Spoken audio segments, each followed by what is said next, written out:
I know exactly what I need to do. So why am I not doing it? It's such a frustrating place to be. You've got the vision, you've written the plan, and you can feel the pull to move forward. But then something invisible presses the brakes. You stall, you delay, you distract yourself. You start with enthusiasm and drive only to lose momentum and abandon your progress halfway through. We often assume it's laziness or lack of discipline, or that we just don't want it enough. But those assumptions miss what's really happening. So in this video, I want to walk you through something that shifted everything for me when I first understood it. And that's the relationship between your conscious goals and your subconscious resistance. And I'll also guide you through a short process that I use so you can uncover what might be really going on beneath the surface. So let's explore this together. I want you to think about a time when you felt ready to move forward with something meaningful. So where you had the tools, you had the skills, even the motivation, and yet no traction. For me, one of the most revealing moments was noticing how my own momentum had vanished the moment a project required me to be more visible.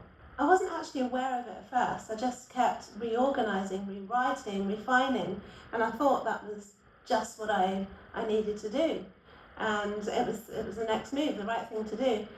But until I realized I wasn't moving forward because I kept reorganizing, rewriting, refining, and some part of me didn't feel safe being seen in that new way.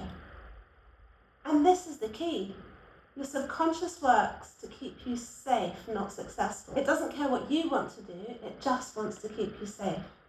And if the change you're trying to make, no matter how exciting or aligned it seems, if it conflicts with a deeper belief about what's safe or familiar, your subconscious will intervene.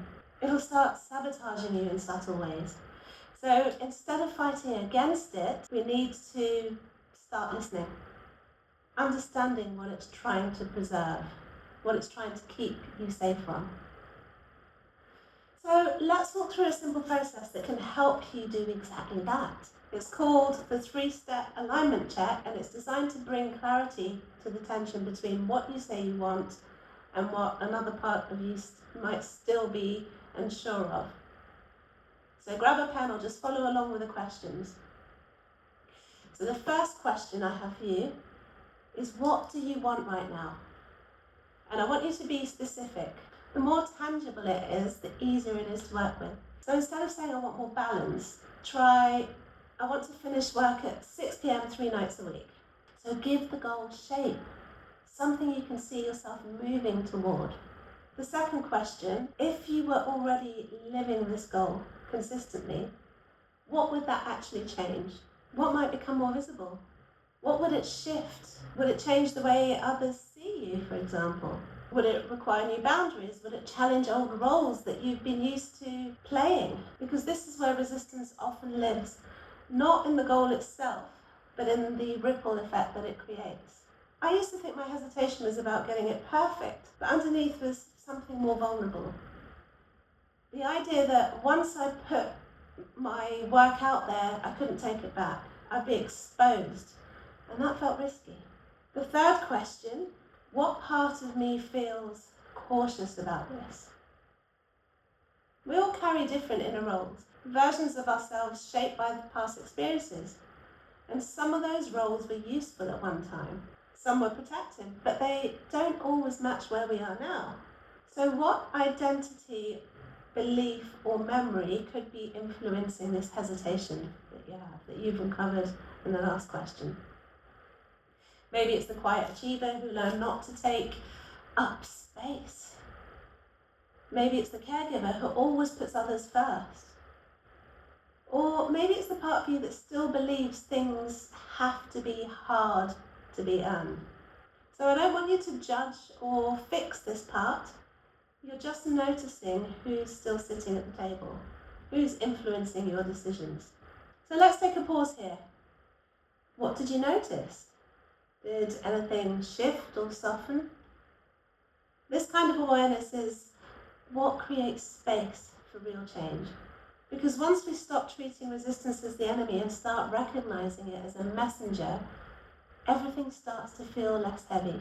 What's often needed isn't more motivation, it's more understanding. So let me offer you a short reflection to try this week. I want you to bring to mind a goal or habit that you keep avoiding, and then list what you actually do instead. Be specific. Is it scrolling? Is it cleaning? Is it snacking? Is it jumping into something easier? Then list what feeling comes just before you avoid it. For example, boredom, tight chest because you don't want to do it, fatigue, mind fog, irritation. Then consider what belief might be attached to that feeling. For example, if I try and I fail, I'll look foolish. Or if I succeed, people will expect too much from me because if I do it well, they'll just put more on me. And this helps you notice what your particular avoidance looks like, how it feels, what it might be protecting against. And from there you can begin to interrupt the cycle with more curiosity and less shame. Because we don't grow by forcing ourselves forward, we grow by creating the right conditions around us. And if you're doing this kind of reflection and realising there's more to unpack, the Purposeful Path goes deeper into exactly this kind of alignment work. It helps you shift the patterns you didn't even know were running the show, so that your goals feel less like pressure. You'll find the link below if you'd like to explore that. And if this video stirred anything for you, give it a like and subscribe if you haven't already done so that you don't miss the rest of this series. I release new episodes each week to support you in building a life that's deeply aligned, grounded in self-trust and designed on your terms. I'll see you in the next one.